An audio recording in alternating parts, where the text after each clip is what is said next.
So guys ఈరోజు మనము ఐజర్లో seat తెచ్చుకోవడానికి అడ్మిషన్ ప్రాసెస్ ఏంటి, సో మనం ఎలా వెళ్ళొచ్చు అనేది, మనము బిఎస్ఎంఎస్డి డ్యూయల్ డిగ్రీ, సో దీనికి సంబంధించి ఎలా ఉంటుంది ఏంటి అనేది మనం డీటెయిల్గా మాట్లాడుకుందాము. యాక్చువల్లీ చాలా మంది ఏమనుకుంటారంటే ఇంటర్తో జాయిన్ అయ్యేటప్పుడే జేఈ కోచింగ్ కానీ నీట్ కోచింగ్ కానీ జాయిన్ అవుతారు. ఒకవేళ జేఈ రాకపోతే ఏదో ఒక ప్రైవేట్ డీమ్డ్ యూనివర్సిటీలోనో లేకపోతే ఇంకో కాలేజ్లోనో లేకపోతే దీనికి సంబంధించి కెరీర్ కౌన్సిలింగ్ ఇస్తామని చెప్పి 10,000 వసూలు చేస్తున్నారు. 10,000 వసూలు చేసి మళ్ళీ వీళ్ళు ఏం చేస్తున్నారు, ఐఐటి లాంటి కాలేజ్ అంటారు. ఐఐటి కాలేజ్ కాకపోతే దాని లాంటి కాలేజ్ ఏముంది.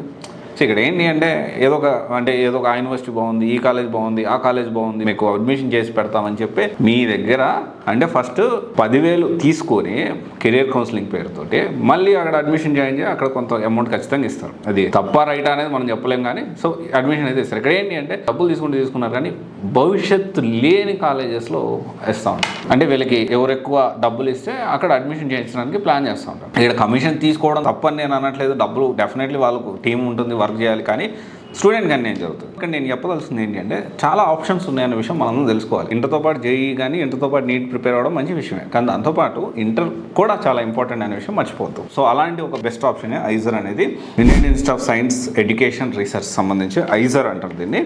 సో ఐజర్ అనేది ఏంటి అంటే యాప్టిట్యూడ్ టెస్ట్ ద్వారా ఐఐటి కామన్గా చేస్తూ ఉంటారు.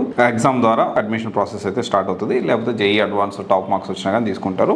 సో మన స్టెప్ బై స్టెప్ ఎలిజిబిలిటీ విషయం చూసుకుంటే +2 చదివి ఉండాలి, ఫిజిక్స్ కెమిస్ట్రీ మ్యాథమెటిక్స్ అంటే ఎంపీసీ అయినా బైపీసీ అయినా కానీ దీనికి సంబంధించి ఎలిజిబిలిటీ ఎగ్జామ్ అయితే రాయొచ్చు. ఎవ్రీ ఇయర్ అలా ఎప్పుడు ఉంటుందంటే మే జూన్లో ఎగ్జామ్ ఉంటుంది. సో ఆగస్ట్ నుంచి క్లాసులు జరుగుతూ ఉంటాయి. సో మీరు ఒకవేళ ఇంటర్తో పాటు జేఈ ప్రిపేర్ అవుతున్నారు, ఇంటర్తో పాటు నీట్ ప్రిపేర్ అవుతున్నారంటే దాంతోపాటు దీని సిలబస్ కూడా చూసుకొని, దాంతోపాటు బిట్స్ యాడ్ కూడా ఉంది, దానికి కూడా మంచి కాలేజెస్ ఉన్నాయి, మంచి ఫ్యూచర్ ఉంది, మంచి ప్యాకేజెస్ కూడా వస్తూ ఉంటాయి బిట్స్ కాలేజెస్ కూడా. దానికి సంబంధించిన వీడియో నేను ఆల్రెడీ చేశాను, అది డిస్క్రిప్షన్లో కూడా ఉంటుంది, ఒకసారి చెక్ చేయొచ్చు. అండ్ దీంతో పాటు ఏంటి అంటే బయాలజీ కానీ మనం ప్లాన్ చేసుకోవచ్చు. అయితే ఇంపార్టెంట్ డాక్యుమెంట్స్ ఏమేమి ఉన్నాయి అని ఒకసారి చూసుకుంటే, so seats and at the same time special courses ఉన్నాయి, దాని గురించి కూడా మనం డిస్కస్ చేద్దాము. So important documents 10th 12th mark list అయితే మనము చూడాలి. Caste category certificate, passport photo కూడా వాళ్ళు తీసుకుంటారు, ఐఐటి అడ్మిట్ కార్డు కూడా వాళ్ళు తీసుకుంటారు. ఎంపీసీ బైపీసీ వాళ్ళు ఎలిజిబిలిటీ అయితే చేసుకోవచ్చు. టోటల్ సీట్స్ వచ్చేసి 2,363 సీట్స్ ఉన్నాయి. సో బిఎస్ఎంఎస్ ప్రోగ్రామ్ అయితే ప్రొవైడ్ చేస్తున్నారు. ఐజర్ బర్మాపూర్లో 300 సీట్లు ఉన్నాయి, ఐజర్ భోపాల్లో 300 సీట్లు, ఐజర్ మహాలీలో 270 సీట్లు, ఐజర్ కోల్కతాలో 280 సీట్స్, ఐజర్ పూణేలో 288 సీట్స్, ఐజర్ తిరుపతిలో 350 సీట్స్ అండ్ ఐజర్ తిరువనంతపూర్లో 320 సీట్లు. స్పెషల్ కోర్సెస్ చూసుకుంటే ఐజర్ భోపాల్లో బీటెక్ ఇన్ ఇంజనీరింగ్ సైన్సెస్ ఉంది, 140 సీట్స్ ఉన్నాయి.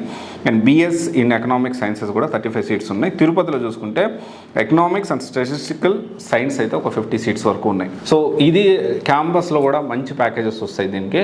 సో ఇది IISER exam, IIT aptitude exam ద్వారా అయితే వీళ్ళు అడ్మిషన్ ప్రాసెస్ అయితే తీసుకుంటారు. సో ఒకవేళ మీరు ఇంటర్తో పాటు జేఈ ప్రిపేర్ అవుతున్నారు, ఇంటర్తో పాటు నీట్ ప్రిపేర్ అవుతున్నారంటే డెఫినెట్లీ దీని సిలబస్ కూడా మీరు పక్కన పెట్టుకోండి. ఇంటర్తో పాటు జేఈ ప్రిపేర్ అవుతున్న వాళ్ళైతే బిట్సాట్ ఎగ్జామ్ కూడా పక్కన పెట్టుకోండి. ఇది మొత్తం కూడా ఇది ఒక స్టెప్ బై స్టెప్ ప్రాసెస్. దీనిలో కూడా మంచి కాలేజ్ ఇది. అండ్ ప్రైవేట్ డీమ్డ్ యూనివర్సిటీ, ఈ ఎవరైతే అడ్మిషన్ ఏదో కాలేజీలో అడ్మిషన్ చేసే వాళ్ళకంటే బెస్ట్ కాలేజ్ ఇది. ఇట్లాంటి కాలేజెస్ ఎగ్జామ్స్ ఇంకా మన తెలుగు వాళ్ళకి పేరెంట్స్కి చాలా తెలియాలి. అవన్నీ కూడా మనం ఈ ఛానల్లో అప్డేట్ చేస్తాము. So stay tune. Thank you.